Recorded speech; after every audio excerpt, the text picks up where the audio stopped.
Good morning বন্ধুরা, সকাল সকাল চলে এসেছি। রোজ গীতাদি যেখান থেকে বসে ভিডিও করে, আজকে আমি সেই জায়গাটায় বসে আছি। গীতাদি গেছে বাজারে, আমি চা খেলাম। চা খেয়ে তোমাদের সঙ্গে কিছু কথা বলতে চলে এলাম। আশা করি তোমরা সকলে ভালো আছো। ইন্ট্রোটা দিয়ে নিলাম, কারণ পরে না আমি ভুলে যাই ওই ইন্ট্রো দিতে। আসলে আমি ভাবি সবাই তো ভালো আছে, সবাইকেই তো প্রতিদিন দেখতে পাচ্ছি, তাই জন্য আমি আরও ইন্ট্রো দিতে ভুলে যাই। তো যাই হোক, দিয়ে নিলাম। তো চলো, কিছু কথা বলার জন্য এলাম। আমাদের মৌমিতার কথা, মৌমিতা বসাক মৌমিতা বসাকের কথা। যে মৌমিতা বসাককে দিয়ে শুরু করেছিল পিন্ডি চটকানো, ঘোড়ামুখী, ওরে বাবা তোমাদের ঘোড়া, পিন্ডি চটকে চটকে আউ আউ আউ করে করে খেত পিন্ডি চটকে, ওই সেই লম্বা মতন মুখটা নিয়ে। ওফ বাবা, না আমি ঘোড়ার মুখের কথা বলেছি, কিন্তু পার্সোনালি কেউ আবার মনে নিও না আমি তার কারোর বডি শেমিং মেমিং করলাম। নো নো নো, আমি বলেছি সেই ঘোড়ার মুখটা, ওই যে ঘোড়ার, সেই ঘোড়া না এইরকম বড় একটা মুখ নিয়ে আম আম করে করে খায়। তো সেই ঘোড়া মৌমিতা বসাককে চিবিয়ে চিবিয়ে খেয়ে ফেলেছিল। উফ বাবা, নরখাদক গো নরখাদক। এক একটা মহিলাকে ধরেছে আর কচলে কচলে কচলে কচলে আং আং আং আং করে পাকিয়ে পাকিয়ে খেয়ে নিয়েছে একেবারে। সেই জন্য ওই পেটের রোগটা মোটে কমে না, বুঝলে? পেটের রোগ কমে না, এখন আবার সেই পেটের রোগ মাথায় উঠে গেছে। স্বাভাবিক হবেই, এইরকম ডেঞ্জারাস মানুষকে যদি কেউ চিবিয়ে চিবিয়ে খায়, হ্যাঁ, আর সুস্থ স্বাভাবিক সুন্দর নর্মাল মানুষজনকে যদি কেউ চিবিয়ে চিবিয়ে খায়, তাহলে তার পেটের রোগ মাথায় উঠবে না? বলো দেখি। সেশন করে পেটের রোগ কমে গেছে, মাথার রোগটা বেড়ে গেছে। কি বলো তোমরা? মাথা ঘোরা, বন বন বন বন করে মাথা ঘুরছে, হবেই। কারণ দেখো, কিছু খাবারে তো বদ হজম হয়, তাই না? তো সেই বদ হজমগুলো এখন পুরো মাথায় উঠে গেছে, গ্যাস পুরো মাথায়, যার জন্য ভুল ভাল বলে নিজেকে সত্যিই প্রমাণ করছে। সত্যি সত্যি, সতীকে না সতী বললে ঠিক মানায় না, জানো তো, সত্যি বলতে হবে, তাহলে ঠিক ভালো লাগবে। আসলে এইসব মানুষজনদেরকে কখনো সতী বলা যায় না, এদেরকে বলতে হবে সতী। দেখবে একটা কথার দুটো দুটো করে মানে হয়। হ্যাঁ, মাল কথাটা খারাপ লাগে শুনতে, হট করে লোকে বলবে কী মাল ফাল বলছে। মাল মানে তো জিনিসপত্র হয়, আসবাবপত্রকেও তো মাল বলে। মালপত্র গুছিয়ে নাও, তার মানে কি? আসবাবপত্র গুছিয়ে নাও। তো সেই রকমই হচ্ছে একটা মাল। তো তুমি যেরকম অর্থেই ব্যবহার করো। তো যাই হোক, দেখো এর তো প্রচুর নাম, প্রচুর সংজ্ঞা, যেটাই দেবে সেটাই অ্যাপ্রোপ্রিয়েট। তো যাই হোক, তো এই মানুষটা প্রথম শুরু করে নিজের কেরিয়ারের উন্নতি এই মৌমিতা বসাককে নিয়ে। তো মৌমিতা বসাক কিন্তু তার নিজের পারিবারিক জীবনে তার চরিত্র কীরম সেটা আমাদের দেখার কোনো দরকার পড়ে না, তাই না? কিন্তু যেহেতু সে কিছু জিনিস আমাদের ক্যামেরার সামনে দেখিয়েছে, মানে ভিডিওতে দেখিয়েছে, সেহেতু একটু তাকে নিয়ে চর্চা তো হবেই। তো সেই কারণে তাকে নিয়ে চর্চা অনেকেই করেছে। কিন্তু এই ঘোড়ামুখী আর ওই ঘোড়ামুখীর এক ভাই ছিল, বাপরে বাপ, দুই মরকটে মিলে মেয়েটাকে একেবারে চিবিয়ে চিবিয়ে চিবিয়ে খেয়ে নিংড়ে চটকে ফেলে দিয়েছে ছুঁড়ে ছুঁড়ে। একবারও ভাবেনি তার ছোটো ছোটো কতগুলো বাচ্চা আছে, তার বাড়িতে একটা পোষ্য আছে, এইসবের কথা তারা কেউ ভাবেনি। কী নোংরামোনা করেছিল তোমরা বিশ্বাস করবে না মৌমিতা বসাককে নিয়ে। মৌমিতা বসাকের বাথরুম কেমন, তার সাজ পোশাক কেমন, তার খাওয়া দাওয়া কেমন, তার শোয়া কেমন, তার হাঁটা চলা কেমন, তার হোটেলে যাওয়া, তার বয়ফ্রেন্ড নেওয়া, তার ছেলে মেয়ে, তার বর, তার যে একটা এখন যে হাজব্যান্ড ব্রুনোর বাবা, কাউকে বাদ দেয়নি, কাউকে না, এমনকি তার কড়া গামলা হাঁড়ি কুড়ি কিচ্ছু নিয়ে বাদ দেয়নি এই ঘোড়ামুখী। কিন্তু ঘোড়ামুখী বলবো না, না এই ভীষণ অপমান করা হয়, জানো তো, এই জন্তুটাকে। না গো, ছি, না, সরি তোমাদের অনেক ভালোবাসি আমি, কিন্তু না, দেখো একে না, এইটা আর বলো না তোমরা, একে তোমরা অন্য কিছু একটা বলো। এই সতী, হ্যাঁ, এই সতী কথাটাই ঠিক ওর জন্য। কেউ আবার সতী বলো না, সতী বললে অনেক সতীদের নাম মনে পড়ে, সতী। তো এই সতী এ কী করেছে, এ সব কটা পিন্ডি চটকে মোটকে, তারপরে তো কেউ আবার জুতো লাঠি ঝ্যাঁটা সব নিয়ে বসতো। উফ বাপরে বাপ, তখন আবার গ্যাং ছিল, গ্যাং, অনেস্ট গ্রুপ। ওই অনেস্ট গ্রুপ এই মেয়েটাকে একদম মানে কী যে করেছিল, সেটা আমরা যারা সেই সময় থেকে আছি, তো আমরা দেখেছি, চোখের সামনে দেখেছি, তিল তিল করে মেয়েটার লাইফটা, মানে চ্যানেলটা কীভাবে শেষ হয়ে গেল। স্ট্রাইক রিপোর্ট এইসব যে চ্যানেলে মারা যায়, আমি অবশ্য কোনো দিন কাউকে মারিনি, পারিও না। তো সেইগুলো করতে চ্যানেলটাই শেষ হয়ে গেল। আর মেয়েটারও ক্রমশ যাইবা একটু ভিউজ হতো, ওই এরা ঢোকার আগে ততদিন অবধি ঠিক ছিল। মানে এই মহিলাটির দৃষ্টি, এই সতীর দৃষ্টি যেখানে পড়বে সেটা শেষ। দেখছো না নিজের শ্বশুরবাড়িটা, একটা মাত্র ছেলের বউ, শাশুড়ি শ্বশুর, ও এদিকে থাকলে ওদের মুখ এইদিকে, ও এদিকে থাকলে ওদের মুখ এইদিকে, দেখেও না মুখটা ভালো করে। কেন বলো তো? ওই যে বললাম সতী বলে। যদি সতী না হতো তাহলে হয়তো দেখতো, অনেকেরই তো ছেলে মেয়ে হয় না, তাই বলে শ্বশুর শাশুড়ির সাথে মুখ দেখা দেখি নেই, একই বাড়িতে দুজন দুদিকে, ওপরতলা নিচতলা হয়ে পড়ে রয়েছে, বলো দেখি এটা সম্ভব? যখন বাড়িতে মাংস রান্না করে, চিকেন রান্না করে বা আদার্স তরকারি রান্না করে, তা বৌমা ওপরে গিয়ে এক বাটি তো দিয়েও আসতে পারে না? সতী তো না, দিতে পারে না। ওরা ওপরের লোকরা তো খারাপ, টিচার, স্কুল টিচার কত খারাপ বলো, কত বাজে একটা জব। এরকম সতীর মতো একটা জব করলে দেখতে কি ভালো, পয়সার পর পয়সা, পয়সার পর পয়সা। তো যাই হোক, এই নোংরামোগুলো করতে কি করতে এসেছে বলো তো একটা ভদ্র সভ্য বাড়ির একটি মাত্র ছেলের বউ? কারণ সে জন্মগতই নোংরা, এটা হচ্ছে প্রমাণ। তো এই মৌমিতা বসাককে নিয়ে শুরু করেছিল এই লাইফটা, মানে এই ক্যারিয়ারটা শুরু করেছিল। তার আগে পর্যন্ত ওই খাওয়া গান্ডে পিণ্ডে যেমন উজ্জ্বল খেত, কণিকা খেত, এও ঠিক সেরকম পরিমাণে খেত। তবে উজ্জ্বল মনে হয় কোনো দিন একটা চিকেন গোটা খায়নি। আমার মনে হয় কণিকাও কোনো দিন একটা চিকেন গোটা খায়নি, যেটা এ একা একা বসে সামড়ে দিত। এইরকম বড় বড় মাছের পিস 2-3টে করে খেত। চিংড়ি মাছ, এইরকম বড় বড় চিংড়ি মাছ সামড়ে দিত, কোনো ব্যাপার ছিল না বাবা, সরু পেটে গরু ঢুকে যেত। এখন আর সেটা হচ্ছে না। মানে ওই খাবারগুলো খেয়েছে, তারপর শুরু করেছে অন্যের সাদ্য পিণ্ডি খাওয়া। ব্যাস, মাথায় উঠে গেছে সমস্ত কিছু। কত সহ্য করবে একটা পেট বলো? খেতে আর সহ্য করতে পারেনি, সব এখন মাথায় উঠে পড়েছে। এখন ভ্লগ চ্যানেলে ন্যাকামো মেরে কুঁতিয়ে হাইগিয়ে পেদে ভিডিও করে, আর এমনি চ্যানেলে দেখবে তোমরা দৌড়ানো কাকে বলে। উফ, বাপরে বাপ, পয়সার খুব দরকার। তো চলো, মৌমিতা বসাক আমাকে দুটো কমেন্ট করেছে, মানে তার দুঃখের কথা আমাকে জানিয়েছে। কারণ ওর সাথে আমার মাঝে মধ্যে কথা আগে হতো, আর ও আমাকে খুব মানে রেসপেক্ট করে ভীষণভাবে। তারপরে আমাকে কমিউনিটিতে দিয়েছিল, ওর কমিউনিটিতে যখন ওর প্রথম চ্যানেলটা ছিল মৌমিতা বসাক। তো আমি কখনো ওই মৌমিতা বসাককে নিয়ে কখনো নেগেটিভ ভিডিও করিনি, কারণ আমার ভালো লাগতো মেয়েটাকে। দেখো, কেউ যদি মানে তার অভাবে কোনো কিছু করে না, তখন সেটা খারাপ লাগে না। কিন্তু কেউ যদি স্বভাবে নোংরামো করে, তখন তাকে নিয়ে বলতে হবে। যেমন আমাদের টুনটুনি, তোমাদের গামলা, কী না করছে বলো দেখি, কী নোংরামোটা না করছে, তাকে দেখো গিয়ে সাপোর্ট করছে এই সতী। কিন্তু এই মেয়েটা 2-3টে ছেলের সাথে একটু রিলেশন রেখেছিল তার প্রয়োজনে, সাংসারিক প্রয়োজনে। কিন্তু তা সেই সাংসারিক প্রয়োজন মেটানোর জন্য সে কিছু বন্ধু বান্ধবের সাথে মিশতো, আর তার লাইফস্টাইলটাই ছিল পুরো অন্য টাইপের। ঠিক আছে, এই সতীর মতন ঘরোয়া মহিলা ছিল না সে কখনো। সে খুব মডার্ন টাইপের মেয়ে। আমি মৌমিতা বসাকের কথা বলছি। সে খুব মডার্ন টাইপের একটা মেয়ে ছিল। সে শর্ট ড্রেস পরা থেকে শুরু করে, হোটেলে যাওয়া থেকে শুরু করে সমস্ত কিছুই সে অভ্যস্ত ছিল, এবং সে সেগুলো খুব মানে ইজিলি হ্যান্ডেল করতে পারত। সবার জীবনযাত্রা তো সমান নয়, তো সেখানে সে তার মতো করে তার সংসার চালাতো। সে যেহেতু সোশ্যাল মিডিয়ায় দেখাতো, সেহেতু তাকে নিয়ে সমালোচনা হতো, সবাই করতো, অনেকেই করেছে। কিন্তু এই দুজনের মতো নোংরামো কেউ করেনি। আর এই যে ভাই, এই যে মর্কট ভাই, তোমাদের দাদা ভাই গো বাবা, যাদের এই দাদা ভাই, তো তাদেরকে আমি কিছু বলতে চাই না, তাদের প্রত্যেককে আমি খুব ভালোবাসি, প্রত্যেককে ভীষণ ভালোবাসি আমি। কিন্তু এই যে দাদা ভাই, এই দাদা ভাই কী নোংরামোটাই না করেছে, বাপরে বাপ। তার সাজ পোশাক নিয়ে সেজে গুজে পর্যন্ত ক্যারেক্টারটা প্লে করেছিল। বাবা, সে কি দৃশ্য। মৌমিতা কিন্তু খুব একটা কুৎসিত মহিলা, দেখতে কুৎসিত মহিলা কখনোই ছিল না। অভাবে কষ্টে মানুষের চেহারা পাল্টে যায়, জানো তো। তো সেরকমই কিছুটা আপাতত এখন ওর এই অবস্থা। ওরও তো বাচ্চা কাচ্চা আছে বলো, ওর চ্যানেলটাকে এইভাবে উড়িয়ে দেওয়ার কোনো যুক্তি ছিল না, কোনো যুক্তি নেই। সে এইভাবে ওকে নিয়ে কাটা ছেঁড়া করে, ওকে নোংরা করে ভিউজ অর্জন করা, এমনকি মনিটাইজেশন পর্যন্ত অন করে ফেলেছিল। আবার তার নামে গিয়ে ঠাকুর বাড়িতে পুজো দিতে গেছিলো। কি বেহায়া, বাপরে বাপ। মৌমিতা বসাককে নিয়ে প্রচুর ভিডিও হয়েছে, প্রচুর। অনেস্ট গ্রুপের কেউ বাদ দেয়নি ওকে নিয়ে ভিডিও করতে। তার সাথে আবার তখন আবার হতো, লাইভে গিয়েও প্রচুর গল্প হতো, প্রচুর রকম নানান রকম কিছু হতো। তো সেই সময় এইখানে লাইভে গিয়ে আবার দুজনের সাথে মিলমিশ করানোর চেষ্টা করা হলো, এই হলো ওই হলো। মৌমিতা বসাককে ওই যে বললাম, এরা হচ্ছে তেল দেওয়া পার্টি। কালকে বলছিল না যে ও নাকি কাউকে তেল দেয় না, তো এই মৌমিতা বসাককে তেল দিয়েছিল, বুঝলে, তার বাড়িতে যাওয়ার জন্য। তো মৌমিতা বসাক চালাক মেয়ে, বুঝে গেছিলো আমি গীতাদি জয়িতার মতন এরকম বোকা সরল সাদা মেয়ে ছিল না মৌমিতা। তো সেই কারণে ঠিক বুঝে গেছিলো যে এর বাড়ি গেলে পরে ওর বিপদ হতে পারে, সেই কারণে ওর বাড়ি আসেনি। আর যেই আসেনি অমনি ওর পিন্ডিটা চটকে দিয়েছে, বুঝেছো। আর আমরা 3 বোকা, ওই যে 3টে বোকা দেখায় না, সেই 3টে বোকা মিলে গেছিলাম ওর বাড়ি জন্মদিন খেতে। ব্যাস, আমাদেরও পিন্ডি চটকেছে। তাহলে বলো, ওর কাছে কে ভালো? মৌমিতা যায়নি বলে খারাপ, আর আমরা গেছিলাম বলে খারাপ? কি যন্ত্রণা বলো দেখি। এ সতী হলে এরকমই হয়, কার ঘাড়ে কখন ভর করবে কেউ বলতে পারে না।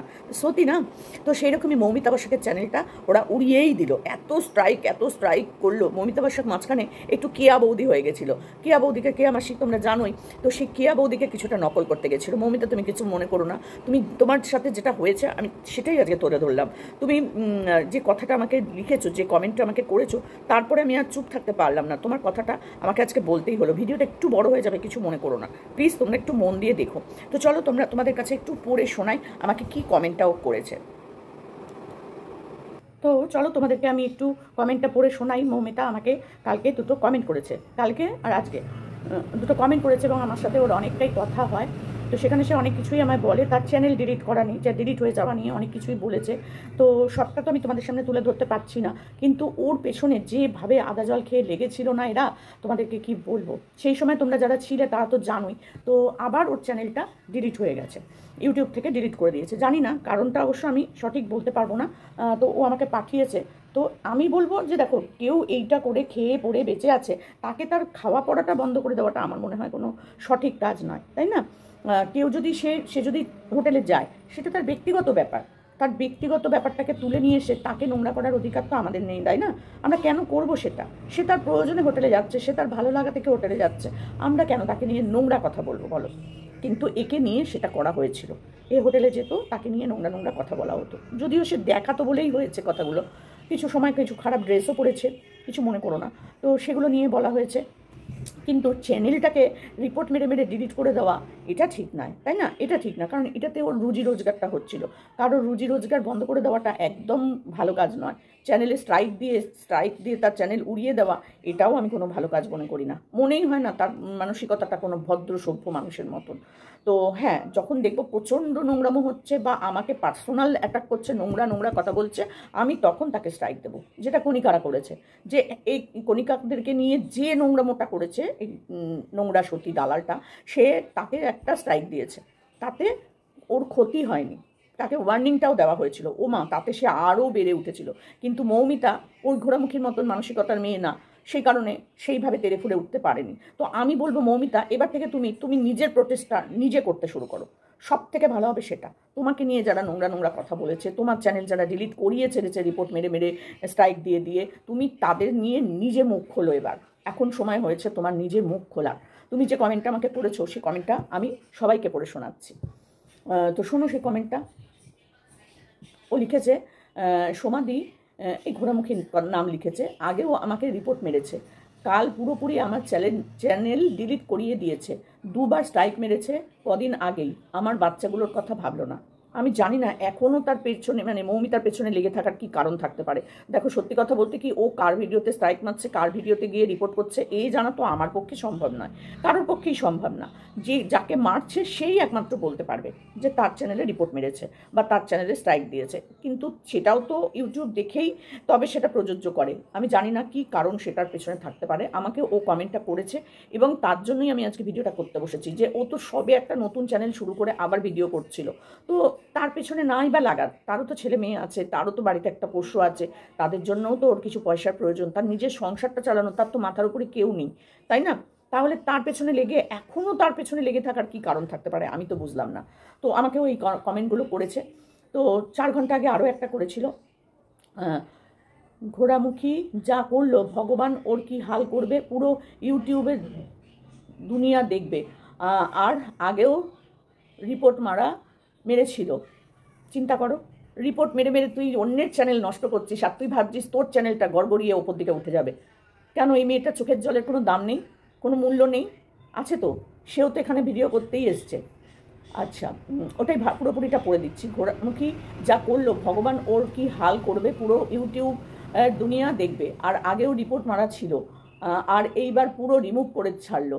আমার বাচ্চাদের কথা একবারও ভাবলো না। ভাবো একবার। জানি না ওর কি রাগ মৌমিতার উপরে আছে, তবে আমার তো একটাই কথা বলার, যে মৌমিতা, আমি তোমাকে পার্সোনালি সাজেস্ট করছি, সরাসরি সাজেস্ট করছি, তুমি মুখ খোলো। এবার মুখ খোলো, প্রতিবাদ করো। তুমি দেখতেই পাচ্ছ যে মানুষগুলো নর্মাল ব্লগ ভিডিও করতো, তারাও কিন্তু তাদের মুখটা খুলতে বাধ্য হয়েছে নোংরামো দেখতে দেখতে। আর তোমার চ্যানেল যখন রিপোর্ট করে স্ট্রাইক মেরে পুরো ইউটিউব থেকেই উড়িয়ে দিয়েছে, তুমি যেটা বলছো, তাহলে অবশ্যই সেটা তোমার প্রতিবাদ করা উচিত। আমি এটা তো তোমাকে বলবো। আর আমি একদম পক্ষপাতিত্ব নই রিপোর্ট আর ওই স্ট্রাইক মারার। আমি কোনোদিন কাউকে স্ট্রাইক দেবো না, যতই আমাকে নিয়ে কেউ বাজে কথা বলুক না কেন, আমি কাউকে কোনোদিন স্ট্রাইক দেবো না, আর ওইসব করতেও আমি পারি না। তো সেই কারণে বলবো, খুব খারাপ কাজ করেছে। আমার ভীষণ খারাপ লাগলো আজকে এই কমেন্টগুলো পড়ে, কারণ ও কিন্তু ওর নিজের মতো ভিডিও করে, নিজের মতো থাকে, নিজের মতো চলে, খায় দায়, ড্রেস পরে ঘোরে, ও নিজের মতন ভিডিও করে, না কাউকে নিয়ে সমালোচনা করে, না কাউকে নিয়ে কোনো বাজে কথা বলতে বসে। তাহলে ওর পেছনে এখনও পর্যন্ত লেগে থাকার কি কারণ আমি তো জানি না। বিশ্বাস করো আমি জানি না। আমি ওর প্রথম যখন চ্যানেলটা ছিল তখন ওর ভিডিওগুলো দেখতাম, যখন প্রচণ্ড পরিমাণে ওকে নিয়ে নোংরামো চলছিল তখন আমি ওর ভিডিওগুলো দেখতাম। তারপর তো চ্যানেলটাই চলে যায় ওর, তো নিজেই মনে হয় ও ডিলিট করে দিয়েছিল প্রথম চ্যানেলটা, কারণ ওর মানে ভিউজ হচ্ছিল না, প্লাস ও আরও এত নেগেটিভিটি হয়তো সহ্য করতে পারছিল না, তার জন্য চ্যানেলটা ডিলিট করে। সেকেন্ড চ্যানেলটাও নাকি রিপোর্ট মেরে মেরে ওর ডিলিট করে দেওয়া হয়েছে। তো বিশ্বাস করো এত কিছু তো আমি জানি না। ওর আজকের কমেন্ট পেয়ে আমি একদম পুরো অবাক যে এ কী করে সম্ভব, কেন মানুষ এত নোংরা নেমে যায়। ও কার কি ক্ষতি করেছে বলো তো, কার কি ক্ষতি করেছে? মমিতা বসাক কিন্তু কাউকে নিয়ে কখনো সমালোচনা নোংরামো করেনি, কাউকে নিয়ে না। যখন ওর পেছনে সবাই মিলে লেগে পড়ে থেকেছে তখন মানে বাধ্য হয়ে ও করেছে, তারপরেও ও নতুন চ্যানেল খুলেও কিন্তু কাউকে নিয়ে কোনো নোংরা কথা বলে না, আমি অন্তত দেখিনি খুব একটা। তো সেখানে দাঁড়িয়ে কন্টিনিউয়াসলি এই কাজটা করে যাওয়ার কোনো যুক্তি থাকতে পারে বলতে আমি মনে করি না। তো ও আমাকে পাঠিয়েছে যে সোনাদি দেখো এরকম এরকম ব্যাপার। তো আমার সত্যি ভীষণ খারাপ লেগেছে বলে আমি আজকে ভিডিওটা করতে বসলাম। তো হয়তো আরও অনেকেই করবে, যারা ওকে ভালোবাসে সাপোর্ট করে তারা নিশ্চয়ই করবে। আর আমি তো বলবো সবারই ওকে নিয়ে ভিডিও করা উচিত, কারণ ওর তো একটা সংসার বলে জিনিস আছে বলো। বারবারও উঠে দাঁড়ানোর চেষ্টা করবে আর বারবার এরকম নোংরামো করে ওকে থামিয়ে দেওয়া হবে, ওর পথটাকে চলার পথটাকে আটকে দেওয়া হবে, এটা তো ঠিক না। জানি না কী শত্রুতা আছে ওর সাথে ওদের, আমি ঠিক জানি না। তো ও বলতে চাইছে যে কেন ওর এই চ্যানেলগুলোতে রিপোর্ট মারা হচ্ছে, কেন এখনও পর্যন্ত ওর পেছনে লেগে আছে। সত্যি আমারও কিন্তু এটাই প্রশ্ন যে কেন এখনও ওর পেছনে লেগে থাকা হচ্ছে। ওর যা খুশি করুক না বাবা, করুক না। তো সেখানে তো কোনো নোংরামো করছে না, একেবারে জামা কাপড় খুলে ফেলে তো দাঁড়িয়ে পড়ছে না। সে যদি হোটেলে যায় তো যাক, তার নিজের প্রয়োজনে যাচ্ছে, আমাদের কেন মাথা ব্যথা হবে? সে তার নিজের প্রয়োজনে যাচ্ছে। হ্যাঁ, আমাদের দেখাচ্ছে, আমরা বলতে পারি, ভিডিওতে যেটা দেখবো সেটা নিয়ে বলতে পারি, কিন্তু ভিডিওর বাইরে গিয়ে নোংরা কথা বলে তার চরিত্র নষ্ট করার মতো নোংরামোটা না করলেই তো হয়, তাই না? তো এই দালালকে নিয়েই ওর বক্তব্যটা, যে এই দালাল অলরেডি আবার ওর পেছনে নাকি লেগে রয়েছে এবং ওর চ্যানেলে আবার স্ট্রাইক মেরে মেরে রিপোর্ট মেরে মেরে নাকি চ্যানেল বন্ধ করে দিয়েছে। এটা কিন্তু আমি সম্পূর্ণ ওর কমেন্ট অনুযায়ী, ওর সাথে কথা, আমার সাথে কথা যেটা হয়েছে তার উপরেই ভিত্তি করে আমি ভিডিওটা করলাম। তো আমি সত্যি খুব মানে খারাপ লাগছে আমার, যে ও তো ওর মতন থাকে, থাকতেই দিই না। এরকম তো আরও অনেকে আছে প্রচণ্ড নোংরামো করছে, প্রচণ্ড। মমিতা বসাক কিন্তু এরকম নোংরামো করে না। হ্যাঁ, মাঝখানে একটু 19-20 করেছিল, খারাপ লাগতো খুব, ড্রেসগুলো নোংরামো ড্রেসগুলো পরতো, বসার কায়দা কানুন খুব খারাপ করছিল, যেটা ও অন্য একজনকে দেখে দেখে করার চেষ্টা করেছিল, এবং সবটাই ভিউজের লোভেই করা। এগুলো যারা করে তারা ভিউজের জন্যই করে, কিছু ইনকাম করার জন্যই করে, সেটা আমরা সবাই বুঝি। কিন্তু তাই বলে তার চ্যানেলটাকে ডিলিট করে দেওয়া হবে স্ট্রাইক করে, রিপোর্ট মেরে মেরে, এটা মনে হয় না খুব ভালো কাজ। তা এই মৌমিতা বসাকের থেকেও নোংরা কাজ করে আরও একজন আছে, যার সদ্য মা মারা গেছে, নাম বলছি না আমি। তো সে তার চ্যানেলটা তো 50 বার যায়, আবার ফিরে ফিরে আসে, আবার ফিরে ফিরে সেই একই নোংরামো, এখন যা নোংরামো করছে তাকিয়ে দেখা যাচ্ছে না। তো তার চ্যানেলটা গিয়ে করুক না, তার চ্যানেলটায় গিয়ে করুক। কিন্তু দেখো, এই বেচারা একা একটা মেয়ে, যার মাথার উপরে সত্যিই বলতে কিছু নেই, ব্রুনোর বাবারও সেরকম কোনো ইনকাম নেই, কিছু নেই, তো বাচ্চা আছে, তো সেখানে কেন বাবা চ্যানেলটা উড়িয়ে দেওয়ার মতন নোংরামো করা হচ্ছে? তো বন্ধুদের কাছে আমার একান্ত অনুরোধ, তোমরা সবাই একটু মমিতা বসাককে সাপোর্ট করো, ওর পাশে থেকেও। একটা নতুন চ্যানেল আবার শুরু করেছে, সেখান থেকেই আমাকে কমেন্ট করেছে। তো আমার কমেন্ট বক্সে তোমরা অবশ্যই ওর কমেন্টটা পাবে, এবং আমি আমার ডেসক্রিপশানেও ওর কমেন্ট, ওর চ্যানেলের লিঙ্ক মানে এটা দিয়ে দিচ্ছি, নামটা। তোমরা অবশ্যই ওর পাশে থেকো, সাপোর্ট করো। আর ওর বক্তব্য আমি বলবো, মমিতা তুমি তোমার বক্তব্য নিজের মুখে নিজের ভিডিওতে বলো, তাতে অনেক বেশি জোর পাবে, সাপোর্ট পাবে। আর আমরা তো আছি তোমার পাশে, অসভ্যদেরকে কোনোদিনই আমরা সাপোর্ট করিনি, করবও না। তুমি ভালো থেকো, সুস্থ থেকো, আর ভালো ভালো ভিডিও করো, ব্লগ ভিডিও বানাও, তুমি তো রান্না বান্না সব কিছু পারো, সেই ভিডিও করো, সুন্দর করে ভিডিও করো, দেখবে সবাই তোমার পাশে থাকবে। অল্প হোক না ভিউজ, কিন্তু ভালো ভিউজ, মানে ভালো লোকেরাই তোমার ভিডিও দেখবে, কোনো খারাপ কমেন্টও তোমার কমেন্ট বক্সে আসবে না। আমি তোমাকেও এটা বলতে পারি, তাই না, বড় দিদি হিসাবে। তো অনেক আশীর্বাদ করি, নতুন চ্যানেল যেন নতুনভাবে তোমার এগিয়ে যায়, আর যেন কোনো কালো ছায়া, কালো দৃষ্টি তোমার চ্যানেলে না পড়ে, এই আশীর্বাদ করব। তুমি ভালো থাকো, ভালো ভিডিও বানাও, তোমার সন্তানরাও যেন ভালো থাকে। তবে নোংরা কাজগুলো যারা করছে, ভগবান যেন তাদের চরম থেকে চরমতম শাস্তি দেয়। প্রত্যেকটা মহিলার চোখের জল ফেলিয়ে যারা নিজেদের পয়সা উপার্জন করছে, সেই পয়সা যেন তাদের মানে নিজেদের জন্য ব্যয় না করতে পারে, শুধু অন্য কাজে ব্যয় হয়ে যায়। নিজেরা ফুর্তি করে সেই পয়সা, সুখ করে সেই পয়সা ব্যবহার করতে পারবে না, এটা আমি জানি। তো চলো বন্ধুরা, এইটুকুনি বলার ছিল মমিতা বসাকের জন্য। তোমরা সবাই ওর পাশে থেকো। আমার খুব খারাপ লেগেছে ওর কমেন্টগুলো পেয়ে, বিশ্বাস করো। ও যখন আমাকে ফোন করে মানে কমেন্ট করে কথাগুলো বলছিল না, আমার খুব খারাপ লাগছিল যে ও তো নিজের মতো থাকে, তাহলে কেন ওর পেছনে লাগা? তো চলো এটুকুনি বলার ছিল। মৌমিতা, তুমি মুখ খোলো। কন্ট্রোভার্সি না করলে পরে না, এই মানে উত্তরে উত্তর না দিলে পরে এখানে টিকে থাকা খুব মুশকিল। মুখ খোলো।